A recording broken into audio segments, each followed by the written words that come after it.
My name is Beth Ditto, and we are in Selfridges in the personal, what is it called? The personal shopping section, talking about the clothing line that I just made.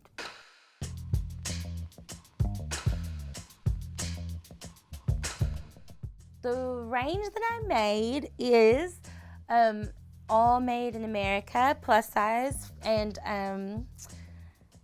really, really nice fabrics that feel really good on your body and really reinforced so that you feel really secure in them, and colorful. And there's the odd transparent jumpsuit for those of you who are bold.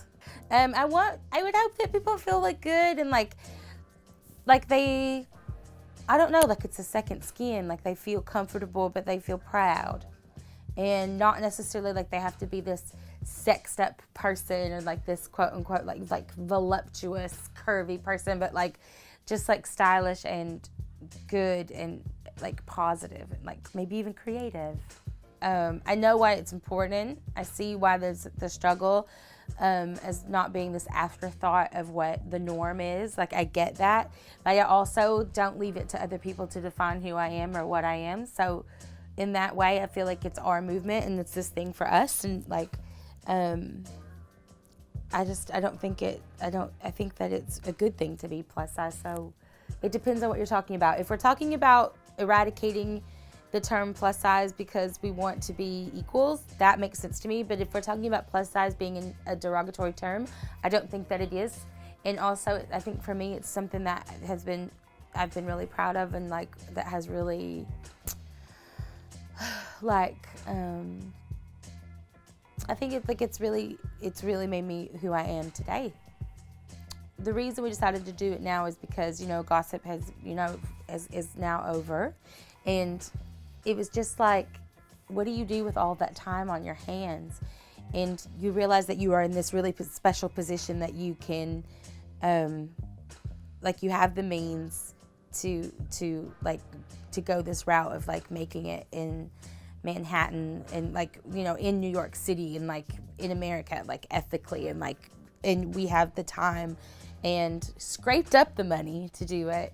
And so we were just like, we've talked about doing it for years, especially because for me it is such a passion to make plus size clothing for a plus size person, and starting from the pattern to the fabric to the factory and seeing it 100% all the way through. And so when you stop and you think, like, you hear a lot of things in like plus size fashion, like that there's like, well, like we wish people were making this in this size. We wish that we could have this thing. And like, especially with a lot of like high-end designers and stuff like that, you'll hear people say, well, it's great that people can make a dress for you, like specifically me, but what about making a dress for everybody else? And so I just decided, I was like, you know what? I'm not going to wait. I've never been the kind of person that waited for things to change around me. I just put them into action, and this is just a part of that, is it was now or never. In the basic section, I love the legging. On the cool tip, if you will, the black jumpsuit is my favorite. A lot of the girls, when we did the models and they were walking around in New York, we did a press day and the models came, they all flocked to the transparent jumpsuit, but for me it's all about the black one. And then the second favorite is the jacket, which is almost how it all started, is because I had a denim jacket that I was like, I really want a psychedelic like painting on the back of it. And I was going to ask for my friends, and they were like, why don't we make that?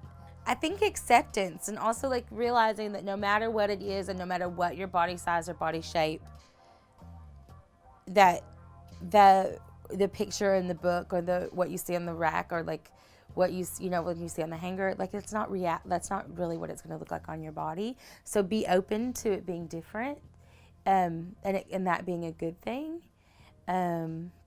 Also, the idea that flattering isn't really the point all the time, and that that beauty is really relative, and just to open your mind, I think, is such a big deal.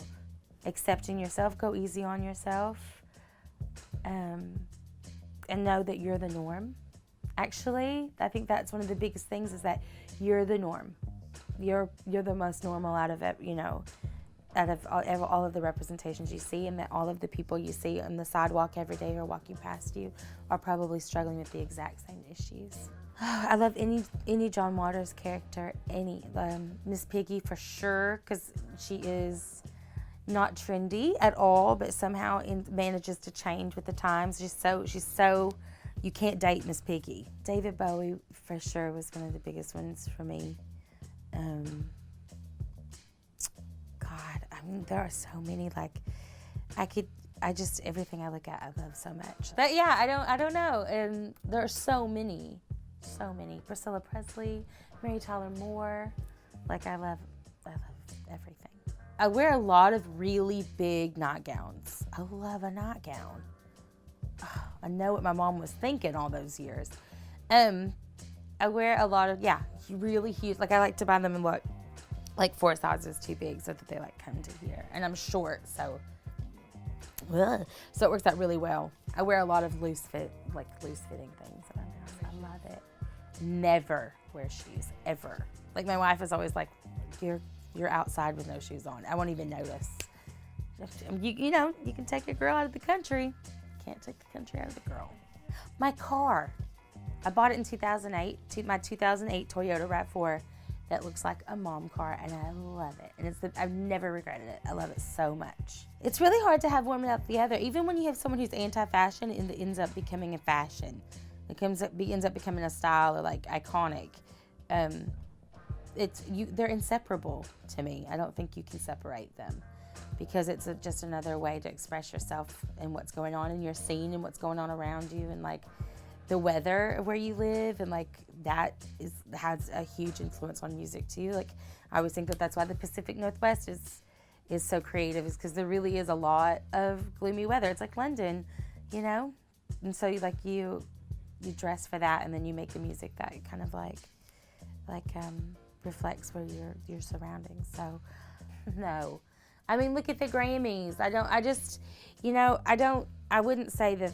I would say that it depends on what you're talking about. Like I don't think you can put them like straight down the middle. But I mean what I can say is I definitely enjoy fashion industry more.